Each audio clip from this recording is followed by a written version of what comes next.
for the reduction of dust and mold in your house, insofar as it comes from your ductwork. Make sure you contact Ducts, the indoor air professionals, formerly known as duct busters. Ducts will clean the mold and mildew and the junk from your long neglected ductwork, everything between your HVAC system and your vent. And no, the aftermarket Lego AK-47s will not be saved for you to give back to your son. They're gone. They're gone, and you will have a cleared house. Well, Karen, talk a bit more about some of the thinking of the effect of this planning if it's approved by the City Council. What its effect will be on life in Chattanooga. How could this help life change? Could it help the social life, the social mix of Chattanooga change at all, or does that grow on its own apart from impositions by the state upon architecture? Well, again, the form-based code, as with any zoning, and that's what this is zoning, it's really geared to physical development. So certainly, social activity and things will come along with that. But what we're really looking at is physical development in the downtown, how the buildings get built. And so once this gets adopted by the City Council, any new development will have to conform to these new standards. Now, if you have an existing building and you're not doing anything to it that changes the exterior of the building, you don't have to do anything.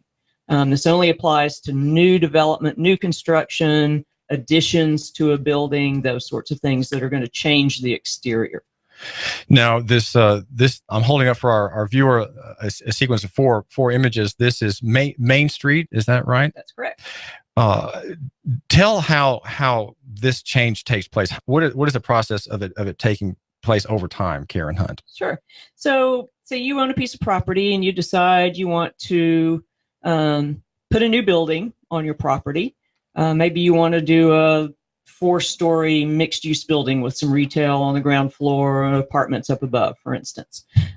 So you would call the city's land development office, set up a consultation with them. They'll sit down with you, show you the requirements of this code, make sure you understand it, make sure you know what kinds of drawings you need to submit, which is very similar to what we do now. And then you'd submit your drawings, and the city's land development office will review it based on the standards in this new code. They will either just approve it, and then you're on your way to going to get your building permit.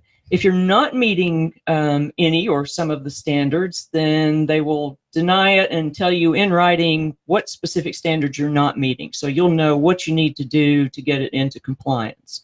So it's very similar to the way the process works today with zoning and building permits and that sort of thing.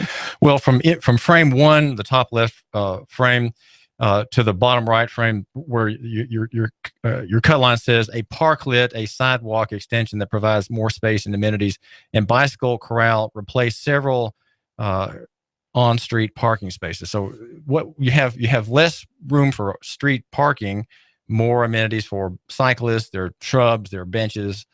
Talk about what is the view? Why is that important? Why is that intended to be part of the plan?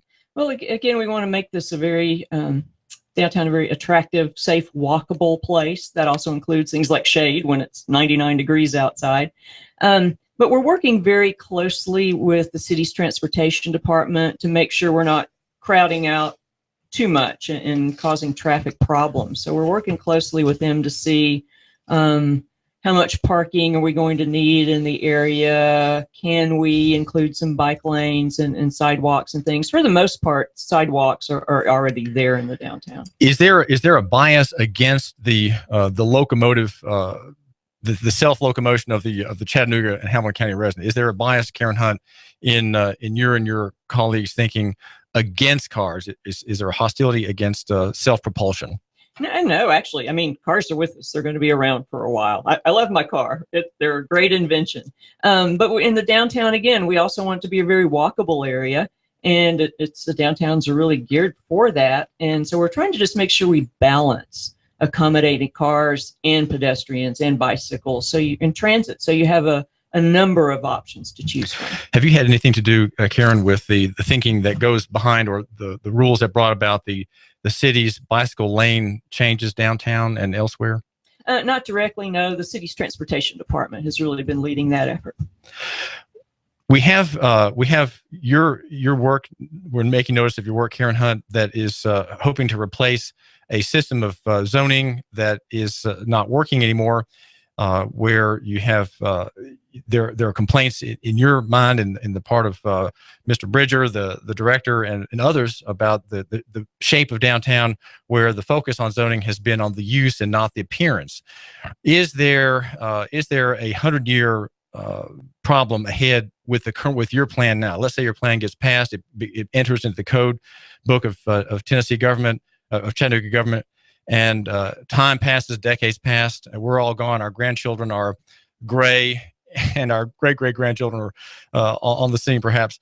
And we have zone-based coding. What is the prospect of there being a crunch 100 years from now, where this system has created its own problems? What are the problems that we're not imagine what the problems are that we're not foreseeing with your proposed scheme?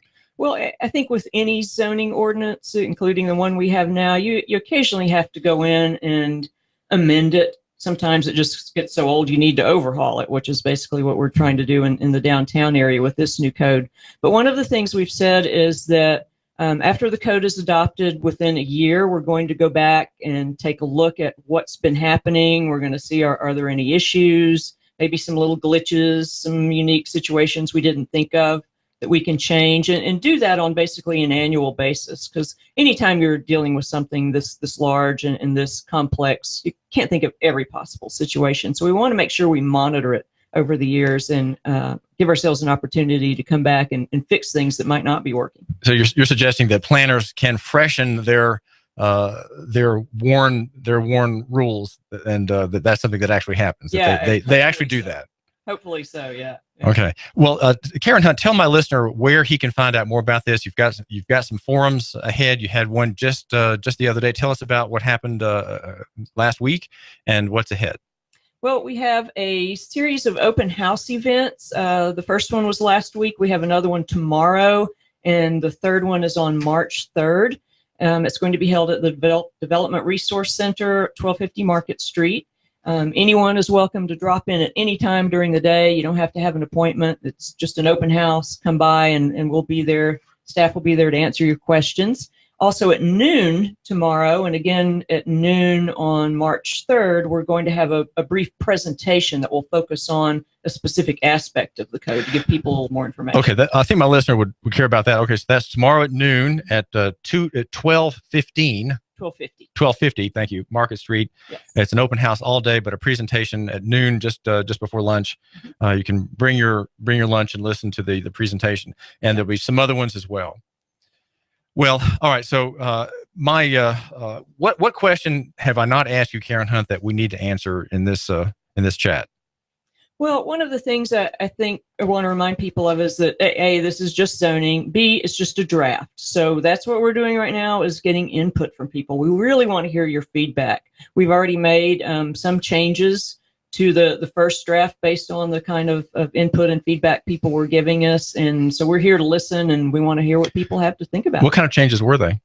Several instances, we changed the maximum building height. Some people thought maybe what we were proposing was a little too tall, and we went down. Other areas, we've done some things to provide more protection for some of those existing single-family neighborhoods. Some of the folks that live there were very concerned about new development happening around them. Well, Karen Hundt, thanks for joining us. You're welcome.